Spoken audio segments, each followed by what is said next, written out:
Talvez você já tenha sentido isso. Um incômodo silencioso, uma agitação sem nome que mora no fundo do peito. Você vive seus dias, cumpre suas obrigações, sorri para as pessoas, mas, quando a noite chega e o silêncio se instala, uma sensação estranha te visita. A sensação de que algo está faltando, de que existe uma parte sua, uma versão sua, trancada em algum lugar que você não consegue acessar. Você tenta ignorar, se distrair com o trabalho, com as séries, com a vida dos outros nas redes sociais, mas o sentimento volta. É como ouvir uma música abafada vindo de um cômodo trancado da sua própria casa. Você sabe que está lá, mas não consegue abrir a porta. Essa sensação se manifesta de formas estranhas. Uma raiva que explode sem aviso por um motivo bobo. Uma tristeza que te invade em um dia de sol, sem qualquer razão aparente. Uma vontade de largar tudo e fugir para um lugar onde ninguém te conheça. Você se olha no espelho e, às vezes, não se reconhece por inteiro. Quem é essa pessoa que reage assim? Por que sinto essa atração por coisas que, em teoria, não deveria querer? Por que me saboto quando estou tão perto de conseguir algo que digo que quero? As respostas que você dá a si mesmo são sempre lógicas, racionais. Estou estressado. É o cansaço. Preciso de férias. Mas e se for algo mais profundo? E se essas reações, esses sentimentos que parecem não ter sentido, forem na verdade mensagens, sinais de desejos que você aprendeu a enterrar tão fundo que nem se lembra mais que eles existem? Desejos que a vida, as regras, os medos te ensinaram a reprimir. Será que o problema é o mundo lá fora, ou essa força desconhecida que age aqui dentro? Será que a vida que você está vivendo é realmente sua, ou apenas a vida que foi possível construir em cima de tudo aquilo que você se forçou a esquecer? Será que a sua felicidade não está sendo silenciosamente controlada por aquilo que você mais teme admitir que quer? Porque você não precisa viver como um estranho dentro de si mesmo. Você precisa aprender a ouvir os sussurros da sua alma antes que eles se transformem em gritos. E hoje, vamos começar a abrir essa porta. Se isso faz sentido até aqui, deixa o like para eu saber que você quer mais conteúdos assim. O primeiro sinal de que seus desejos reprimidos estão no controle é algo que você provavelmente já fez, mas talvez nunca tenha entendido o porquê. É a projeção.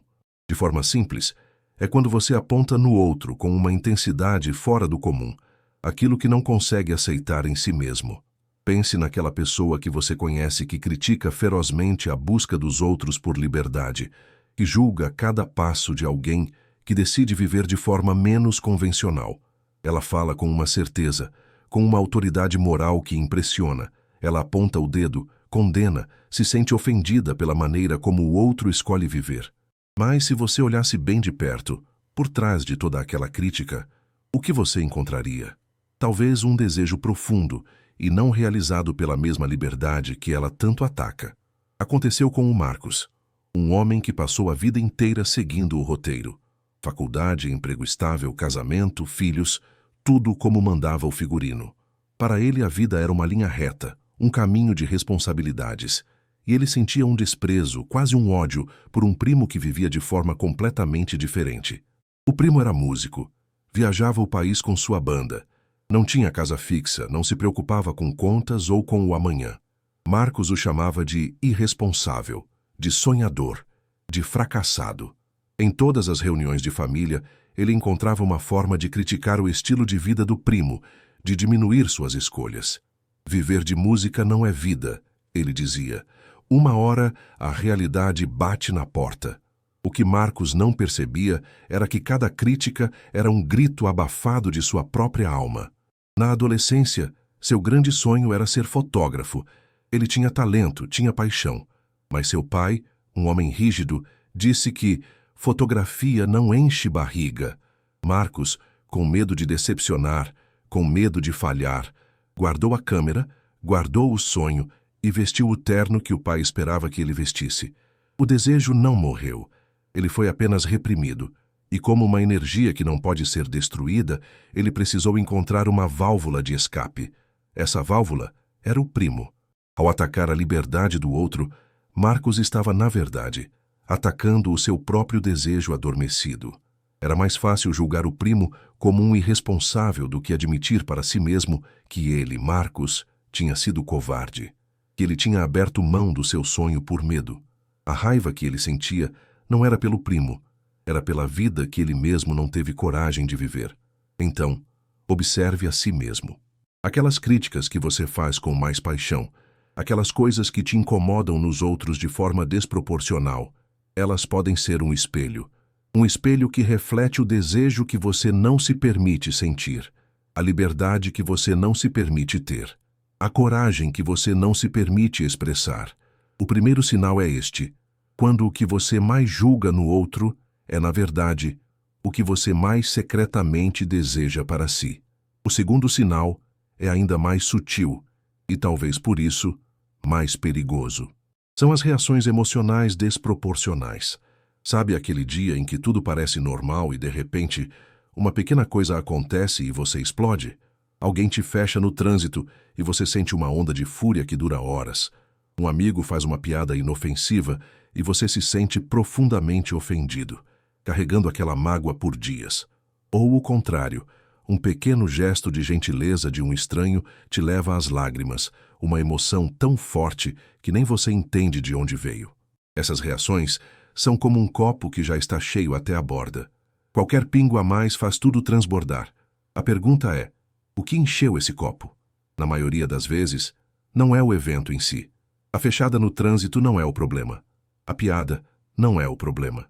O problema é a pressão acumulada de desejos e emoções que não encontram espaço para existir.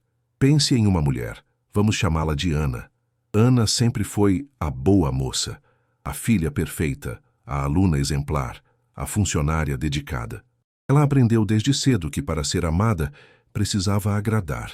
Dizer não era egoísmo, expressar raiva era feio, priorizar a si mesma era errado. Então, ela passou a vida engolindo sapos, sorrindo quando queria chorar, concordando quando queria gritar.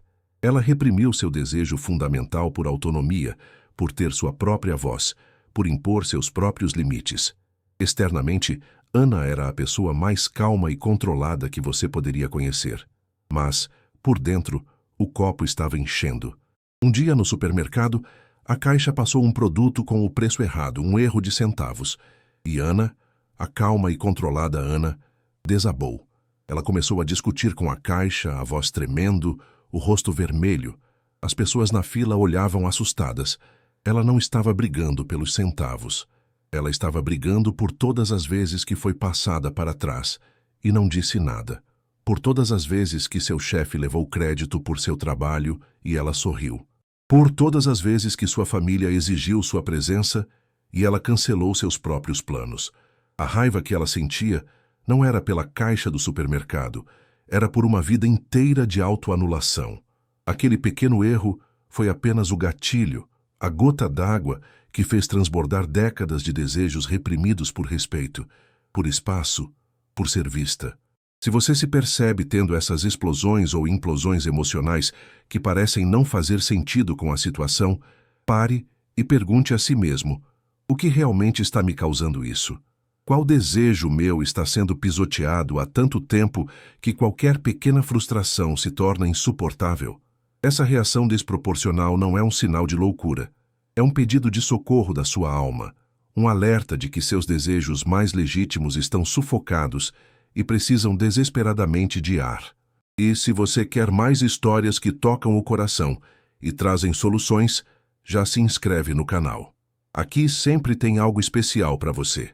O terceiro sinal é um dos mais dolorosos de se admitir: a autossabotagem. É quando você está prestes a conseguir exatamente aquilo que diz que quer, e de alguma forma você mesmo estraga tudo. Você tem uma entrevista de emprego importante e, inexplicavelmente, perde a hora. Você finalmente começa um relacionamento com alguém incrível e, do nada, começa a criar brigas por motivos insignificantes até a pessoa se afastar. Você se matricula na academia, determinado a cuidar da sua saúde, e depois de uma semana, arranja 1000 desculpas para não ir mais. Isso não é azar, não é coincidência, é um mecanismo de defesa. Mas defesa contra o quê? Muitas vezes É uma defesa contra um desejo reprimido que entra em conflito direto com o seu objetivo consciente. Imagine a história de Carla. Carla sempre sonhou em ser promovida a um cargo de liderança na empresa onde trabalhava. Ela era competente, inteligente, trabalhadora. Ela dizia para todo mundo que seu maior objetivo era se tornar gerente, e a oportunidade surgiu. Seu chefe anunciou que ela era a candidata mais forte para a vaga. A promoção era praticamente certa, e foi aí que tudo começou a dar errado. Carla começou a chegar atrasada em reuniões importantes. Cometeu erros primários em relatórios que antes fazia de olhos fechados. Tornou-se distante e irritadiça com a equipe que em breve lideraria. Em poucas semanas, ela mesma destruiu sua chance. A vaga foi para outra pessoa. Todos ficaram sem entender. Carla se dizia arrasada, mas no fundo sentia um estranho alívio. Anos depois, em um processo de autoconhecimento, ela entendeu. Conscientemente, ela queria o status, o salário, o reconhecimento do cargo de gerente. Mas inconscientemente, havia um desejo muito mais forte e reprimido. O desejo por uma vida simples e com menos pressão. Ela cresceu vendo a mãe, uma executiva de sucesso, viver doente de estresse, sem tempo para a família, sem tempo para si. No fundo, Carla tinha pavor de se tornar como a mãe. Ela associava o sucesso profissional à perda da saúde e da felicidade. Então, enquanto uma parte dela buscava a promoção, a outra, a parte que guardava esse desejo reprimido por paz, fazia de tudo para protegê-la do que ela mais temia.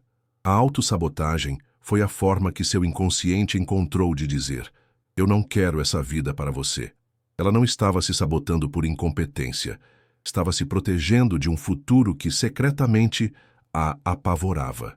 Portanto, se você perceber um padrão de autossabotagem na sua vida, não se culpe, não se chame de fracassado. Tente olhar por trás do ato. Qual desejo seu pode estar sendo ameaçado por esse sucesso que você diz querer? Qual parte sua está com medo? A autossabotagem pode ser o sinal mais claro de que seus desejos não estão alinhados e que uma parte sua, a mais profunda, está tentando desesperadamente te levar para um outro caminho. O quarto sinal de que seus desejos reprimidos estão ditando as regras é a sensação de vazio e apatia crônica. É acordar de manhã e não sentir vontade de levantar da cama. Não porque você está cansado fisicamente, mas porque nada parece fazer sentido. É olhar para a sua vida, uma vida que talvez até seja boa no papel. Você tem um emprego, amigos, um relacionamento, e sentir um vazio profundo, como se estivesse assistindo a um filme sobre a vida de outra pessoa. A alegria parece algo distante, uma emoção que você se lembra de ter sentido um dia, mas que não consegue mais acessar. As coisas que antes te davam prazer, hoje são apenas tarefas a serem cumpridas. Esse sentimento não é depressão, embora possa levar a ela. É o resultado de viver uma vida desconectada do seu verdadeiro eu. É a consequência de reprimir, por anos a fio, os desejos que dão cor e significado à existência. Vamos pensar no Roberto. Roberto era um advogado de sucesso. Tinha um escritório renomado, um carro importado na garagem e viajava para destinos exóticos nas férias. Para qualquer um que olhasse de fora, ele tinha vencido na vida. Mas Roberto vivia em um estado constante de apatia. Ele se sentia como um robô, executando funções. O trabalho não lhe dava mais prazer. As viagens eram apenas uma forma de postar fotos e mostrar que estava feliz. O que ninguém sabia era que o grande desejo de Roberto desde menino era trabalhar com animais. Ele sonhava em ser veterinário, em ter um sítio, em viver uma vida mais conectada com a natureza. Mas a pressão da família, a expectativa de seguir a carreira do pai, também advogado, o fez reprimir esse desejo. Ele se convenceu de que ser advogado era o caminho certo, o que daria mais dinheiro e prestígio. Ele escolheu com a cabeça, não com o coração, e o resultado foi uma vida externamente perfeita e internamente vazia. A apatia que ele sentia era a sua alma protestando. Era o seu desejo reprimido gritando em silêncio: "Esta não é a sua vida. Isso não é o que viemos fazer aqui." O vazio não era a ausência de coisas, era a ausência de si mesmo na própria vida. A energia vital, a paixão, a alegria, Tudo isso vem da expressão dos nossos desejos mais autênticos. Quando os reprimimos, cortamos nossa fonte de energia. A vida se torna preto e branco. Portanto, se você está se sentindo cronicamente apático e vazio, apesar de ter tudo para ser feliz, talvez o que esteja faltando não seja algo de fora. Talvez o que esteja faltando seja você, o verdadeiro você. Aquele que você deixou para trás há muito tempo para viver a vida que achou que deveria viver. Esse vazio é um convite para resgatar os seus desejos esquecidos e, finalmente, começar a colorir a sua própria vida. O quinto e último sinal é talvez o mais revelador. São os seus sonhos, as suas fantasias e os seus lapsos. O nosso inconsciente não fala a nossa língua lógica e racional. Ele se comunica por símbolos, por imagens, por atos falhos. E é durante a noite, quando nossas defesas racionais estão baixas, que os desejos reprimidos encontram um palco para se apresentar. Os nossos sonhos. Você já teve sonhos recorrentes? Sonhos em que está sempre voando, ou sendo perseguido, ou perdendo um voo. Esses não são apenas roteiros aleatórios. Muitas vezes, são metáforas poderosas. Sonhar que está voando pode representar um desejo reprimido de liberdade, de se livrar de uma situação opressora na sua vida real. Sonhar que está sendo perseguido pode simbolizar o medo de encarar esse desejo, a sensação de que algo dentro de você está te caçando. A Juliana, por exemplo, sonhava repetidamente que estava nua em um lugar público. Ela acordava sempre com vergonha e ansiedade. Na vida real, Juliana era uma pessoa extremamente reservada e controladora. Ela media cada palavra, cada gesto, com medo do que os outros iriam pensar. Ela reprimia seu desejo de ser espontânea, de ser autêntica, de simplesmente ser, sem se preocupar tanto com o julgamento alheio.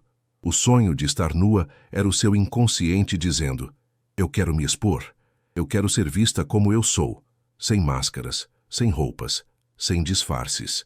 O sonho era a expressão do seu desejo reprimido por vulnerabilidade e autenticidade.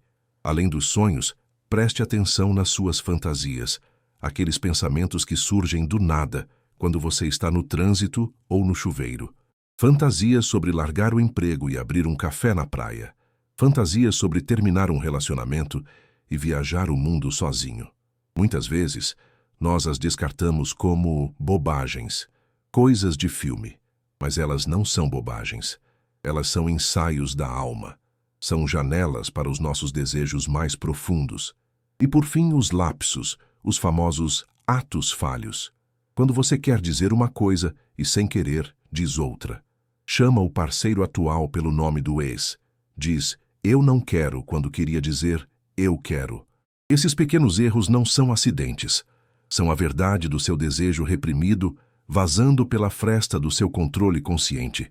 Eles revelam o que você realmente sente, por baixo da camada de convenções sociais. Seus sonhos, suas fantasias e seus lapsos são o GPS da sua alma. Eles estão constantemente te mostrando o caminho de volta para casa, para os seus desejos mais verdadeiros. Ignorá-los é como dirigir em uma estrada escura com os faróis desligados. Em algum momento, você vai se perder. Aprender a ouvi-los é o primeiro passo para retomar o controle da sua jornada e começar a dirigir em direção à vida que você secretamente sempre quis viver. Agora é com você. Escreve nos comentários o que mais te emocionou nessa história. Quero ver quem realmente entendeu a mensagem de hoje. Se essa mensagem fez sentido para você, se inscreve para fazer parte dessa comunidade que acredita em mudança. O que você ouviu hoje é só o começo para uma mudança. Esse vídeo aqui do lado pode responder algo que talvez você nem sabia que precisava entender. Clica agora e descubra.